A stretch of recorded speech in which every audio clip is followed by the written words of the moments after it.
Hey, it's David, be your face commander. The deck tech I'm showing you today is Reyav Master Smith. He's a 2/2 legendary dwarf artificer. Whenever a creature you control that's enchanted or equipped attacks, that creature gains double strike until end of turn. So this deck's got some good equipment in it for him, not so much on the enchantment side. So I'm coming from a alternate location than usual. I'm visiting my children, and so this is a deck I built to teach my oldest son how to play. So for lands, I'm running a spectator seeding, rugged prairie, Boros garrison, arid mesa, evolving wilds, and rogue's passage, Naya panorama, a needle verge pathway, myriad landscape,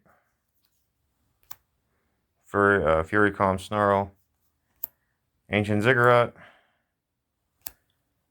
as always a command tower, and terramorphic expanse. To round out the land base, I'm running just 9 basic plains and 14 mountains. Alright, so once again, this deck cares about artifacts. Most of the artifacts in here are equipment, but there are a few that are pretty good to have in a Boros deck, like Howling Mine for some card draw, of course a Soul Ring, and then since this is a tribal deck, a Coat of Arms has a potential to be really good in here. Some other equipment, I'm running Bone Splitter, Hero's Blade, Plate Armor, Boots of Speed, Goblin Morningstar, Trusty Machete, a Scavenged Blade, Dueling Rapier, Dark Steel Axe, Gold Vein Pick to create treasure tokens. I've got Explorer Scope. It's another way to ramp out some lands. And then because this is Dwarf Tribal, a Bearded Axe. Gives your equipped creature +1/+1 for each dwarf equipment and or vehicle you control. I'm also running Faithless Looting for some card draw. Open the Armory to find an equipment. Seize a Spoil for card draw and treasure generation. Idyllic Tutor to help me find an enchantment. There are a couple that I run in the deck. Dwarven Reinforcements to create some 2/1 red dwarf berserker creature tokens. You can foretell it. And then for some combat tricks, I also have Make a Stand and Rootborn Defenses. Unexpected Windfall is another way to draw some cards and create treasures. For enchantments, I run a couple. There's Crucible of Fire and Gleam of Battle. Alright. So even though this is Dwarven Tribal, there's some other creatures in here that are pretty useful. I'm running Imperial Recruiter. When you enter the battlefield, you can search your library for a creature card with power 2 or less, reveal it and put it in your hand. It's really important in this deck to get to a specific card. Got Magus of the Wheel, card draw. This is a beat your face style deck. A lot of very aggro, so Urbrass the Hidden is pretty awesome in here. Gives your creatures haste and your opponent's creatures come in tapped. Otter Kalunar Marshal for shared abilities. Neheb Dreadhorde Champion. Serves for card draw and mana generation. Noblest of War gives attacking creatures you control +2/+0. Zorn. If you create 1 or more treasure tokens, instead create those tokens plus an additional treasure token.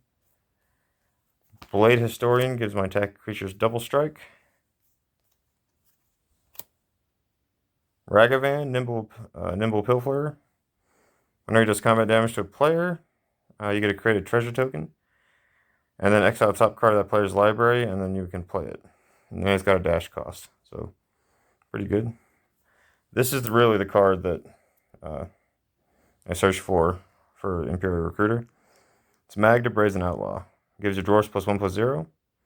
And whenever a dwarf you control becomes tapped, you get to create a treasure token. You can sacrifice 5 treasures to search your library for an artifact, or dragon card, put that card on the battlefield and shuffle your library.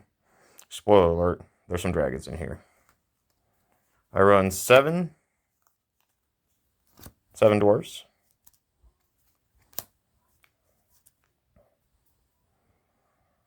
A steadfast paladin. SRAM, Senior Edificer. Whenever you cast an aura, equipment, or vehicle, draw a card. So there's some card draw in there for the equipments. Storm Kill Artist. Kill an artist. He gets +1/+0 for each artifact you control. And when you cast or copy an instant or sorcery spell, create a treasure token. So there are a few instants in sorcery, so you could potentially create those treasures, but he's an inexpensive dwarf, and he also gets that boost from the artifacts on the field. Solemn Recruit. He's double strike. At the beginning of your end step, if a permanent you control left the battlefield, this turn, put a 1/1 counter on him. Arrow Responder is a nice, inexpensive flyer with vigilance and lifelink. It's good to have. Pillar Drop Warden. He's a Spirit Dwarf, a 1/5 with reach. You can tap 2 and sacrifice him to return an instant or sorcery card from your graveyard to your hand. However, that being said, just having a 1/5 reach is pretty important in a deck that, even though it has dragons, it takes a minute to get to him. Fairgrounds Warden. He exiles a target creature when he enters the battlefield. It comes back whenever he leaves. Just a 3/2 Breakneck Berserker. It's a 3/2 with haste. Twin Skull Shaman has double strike. You can tap Axguard Cavalry to give a target creature haste no end turn. Vault Robber lets you pay 1 and tap to exile a creature card from your graveyard to create treasure tokens. Ninth Bridge Patrol. He gets +1/+1 counters whenever another creature leaves the battlefield that you control. Moving on to my dragons. I've run Goldspan Dragon. He lets you sacrifice treasures for 2 mana of any color, and whenever he attacks or becomes a target of spell, you create a treasure token. Skargan Hellkite. He's got Riot and Flying. So he comes in with either a 1/1 counter or haste. I don't really use his activated ability, but you can tap 3 in a red to deal 2 damage divided as you choose among 1 or 2 targets. And you can activate this ability only if he's got that 1/1 counter on. I really don't use it for that. Just having a 4/4 flyer with haste or a 5/5 flyer is pretty good later in the game. Obsidian Charmaw. He costs 1 less. He costs 1 less for each land your opponents control that could produce colorless mana. So he potentially could come out for 2. And he enters the battlefield, destroy target non-basic land an opponent controls. I'm running Laughless Dragon Queen. She's a 6/6 flyer. Whenever another non-token dragon enters the battlefield under your control, you create a 5/5 red dragon creature token flying. So realistically, the ideal chain is Imperial Recruiter into Magda. Use your board state to generate treasure tokens if you don't already have them. Sack to pull her out, and then start flooding the board with more dragons. Also run Terror Mount Velis. It's a flying double strike that gives creatures you control double strike when he enters the battlefield. The Slumbering Dragon. He's a 3/3 for 1 mana. He's not really useful right off the bat, but as you're attacked, he gets 1/1 counters, and once he has 5, he can attack and block. My guy, Gadrak, the Crown Scourge. He's a 5/4 flyer. He can't attack unless you control 4 more artifacts, which you have the potential to do here. He creates treasures for each non-token creature that died this turn. Like generally just a really good card to have in pretty much any red deck. A 5/4 flyer for 3, at least as a defender, is awesome. And he's got some good upside. Demanding Dragon. When it enters the battlefield, it deals 5 damage to target creature and an opponent controls, unless that player sacrifices a creature. Enter Kuseth, Maw of Flames. He's a 7/7 flyer. When he attacks, he deals 4 damage to any target and 3 damage to each of up to 2 other targets. So that's the current version of this deck. It's been a lot of fun to teach my son. He's really enjoyed it, and it's easy to pilot, very beat your facey. There will be some updates to it coming. I will be swapping out at least one dragon for Terror of the Peaks.